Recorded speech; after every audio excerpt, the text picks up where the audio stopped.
Test du demi-Cooper pour tester sa VMA. Tu te demandes peut-être à quoi ça sert de connaître ta VMA. Pourquoi choisir le test du demi-Cooper pour tester sa VMA? Est-ce que c'est le meilleur test de vitesse maximale aérobie? Tu as peut-être aussi entendu dire qu'il valait mieux choisir le test VAM-EVAL. Pendant que d'autres peut-être te préconisent le test de bruit derrière cycliste. Alors, comment savoir si le test du demi-Cooper est bien réalisé? Autant de questions que tu te poses sûrement, surtout si tu es débutant dans le running ou la marche athlétique. Alors la VMA, qu'est-ce que c'est? C'est la vitesse maximale à partir de laquelle ta consommation d'oxygène devient maximale. Comment réaliser le test du demi-Cooper pour tester sa VMA? C'est un test continu. Il était incontournable il y a quelques années dans les collèges, parce qu'il est facile à réaliser, peu de matériel, une piste ou un terrain plat sont suffisants. En plus, il faut juste prévoir un chronomètre. Et si vous possédez un cardiofréquencemètre, afin de mesurer votre fréquence cardiaque, c'est l'idéal. Ensuite, il s'agit de courir pendant 12 minutes, en essayant de parcourir la plus grande distance. Bien que trop répandu, le test de Cooper ne permet pas d'estimer la vitesse maximale aérobie, car le temps de course est beaucoup trop long.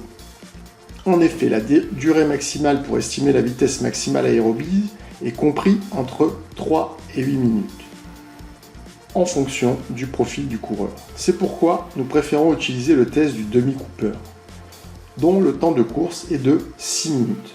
Ainsi, le demi-Cooper permet d'estimer ta VMA en course à pied. Ce test a l'avantage d'être plus précis dans le calcul de ta vitesse maximale aérobie, car il correspond au temps moyen de soutien de la vitesse maximale aérobie, qui est compris entre 4 et 8 minutes. Le déroulement du test du demi-Cooper pour tester sa VMA, il faut commencer par bien s'échauffer, au moins 15 minutes, faire des étirements, du trotting, puis faire plusieurs accélérations afin de bien se mettre en jambes. Ensuite, commencez le test. Vous devez parcourir la plus grande distance en 6 minutes. Démarrez le test sur une allure soutenue, mais pas à bloc, car vous devez maintenir votre allure pendant 6 minutes. Si vous partez trop vite, vous allez exploser avant la fin du test. A l'inverse, si tu démarres trop doucement, impossible de rattraper le temps perdu au début. Dans les deux cas, le résultat est faussé, c'est-à-dire que ta vitesse maximale aérobie sera sous-estimée. À la fin du test, mesurez votre fréquence cardiaque, idéalement avec un cardiofréquencemètre, relevez la distance parcourue, puis entrez vos données dans le calculateur du test demi-Cooper VMA. La formule pour calculer votre VMA, distance en mètres divisé par 100, rien de plus simple. Par exemple, si tu as parcouru 1800 mètres, divisé par 100 est égal à 18 km/h de VMA. Mise en garde, avec le test du demi-Cooper pour tester votre VMA, souvent la vitesse est sous-évaluée, surtout si vous êtes débutant, d'autant plus si votre temps limite à VMA est inférieur à 6 minutes. Dans ce cas, préférez un test plus précis, comme le test VMA, VAM-EVAL ou le test de bruit derrière cycliste, afin de concevoir un programme d'entraînement sérieux pour démarrer sur de bonnes bases. Comment pouvez-vous calculer vos allures de course avec le test VMA demi-Cooper? Afin de vous aider dans votre progression, 3 conseils pour calculer facilement vos allures de course. En course continue, mais également en course fractionnée, aussi appelée course par intervalle ou course intermittente. En course continue, vous travaillez plus particulièrement spécifique.